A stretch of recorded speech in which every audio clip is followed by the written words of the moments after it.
The moment her father gripped my hand, his smile faded into something far more emotional. His eyes searched mine as though he had been waiting years for this exact moment. Then he quietly said, "So you're him?" Before I could even ask what he meant, I noticed tears gathering in the corners of his eyes. Standing on the front porch of a quiet neighborhood outside Asheville, North Carolina, with autumn sunlight spilling across the lawn, I suddenly felt like I had walked into a story that had started long before I arrived. If you believe kindness, hope, forgiveness, compassion, and second chances still have the power to change lives, please take a moment to like this video, subscribe to the channel, share it with someone who needs encouragement today, and leave a comment telling us where you're watching from. Your support helps these heartfelt stories reach more people who may need them. My name is Nathan, and until that afternoon, I thought I knew exactly who I was. At 33, I had built a simple life in Columbus, Ohio. I repaired old furniture for a living, volunteered at a neighborhood food pantry every Saturday, and preferred quiet evenings over crowded places. 6 months earlier, I had met Rachel through a community gardening project. She had a calm spirit that made everyone around her feel safe, but behind her warm smile lived a sadness she rarely talked about.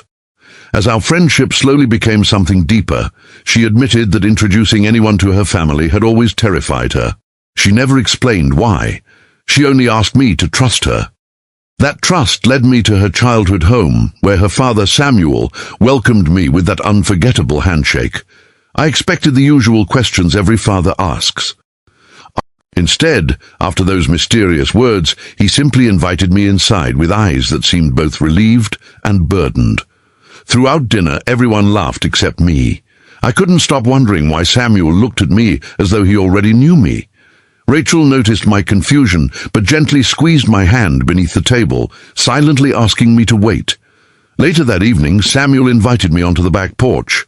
The sun had disappeared, leaving only the soft glow of porch lights and the sound of crickets filling the cool North Carolina air.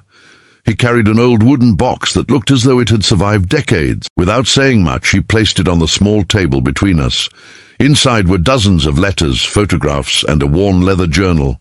Then he finally explained what he had meant. Years earlier, when Rachel was only 16, her mother, Grace, had become seriously ill. During those difficult months, Rachel often questioned whether kindness truly mattered when life could be so unfair. One evening, while sitting beside her mother in the hospital, Grace gave her daughter one final piece of advice. She told Rachel that someday, when she felt completely lost, God would place someone in her life whose actions would remind her that goodness still existed. Grace didn't describe wealth, appearance, or success. She simply said the right man would quietly help strangers when nobody was watching, would choose honesty when shortcuts were easier, and would treat every person with dignity. Samuel admitted that over the years he had secretly watched the young men Rachel dated. None of them matched the picture Grace had painted. Some were charming but selfish. Others made promises they couldn't keep. Rachel eventually stopped believing such a person existed. Then one Saturday she met me while I was repairing broken benches at the community garden after volunteering at the food pantry. I never knew she had noticed me helping an elderly widower load groceries into his car or spending hours fixing children's bicycles without charging $1.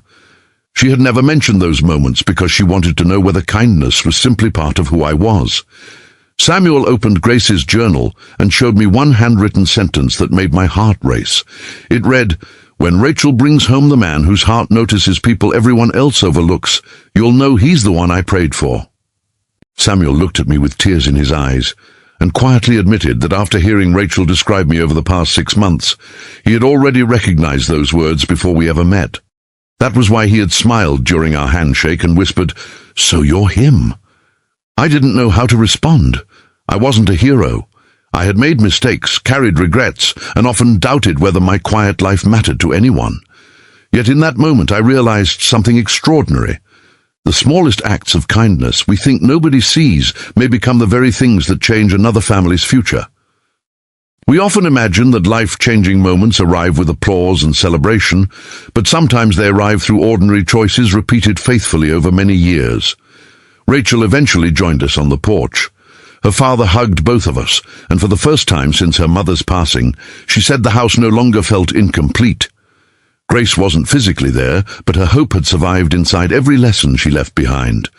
Months later, when Rachel and I were married in a small church surrounded by family and friends, Samuel placed Grace's journal in my hands. He said it belonged to both of us now because hope, once shared, should never be hidden away. Before this story comes to an end, I'd love to hear from you. Please leave a comment and tell us about someone whose quiet kindness changed your life forever. Your story might become the encouragement another viewer desperately needs today. If this story touched your heart, inspired you, or reminded you that compassion can still shape someone's future, please consider liking the video, sharing it with someone you care about, and subscribing for more uplifting stories. Sometimes the person who changes the world isn't the loudest voice in the room. Sometimes it's simply the one who keeps choosing kindness, even when they believe nobody is watching.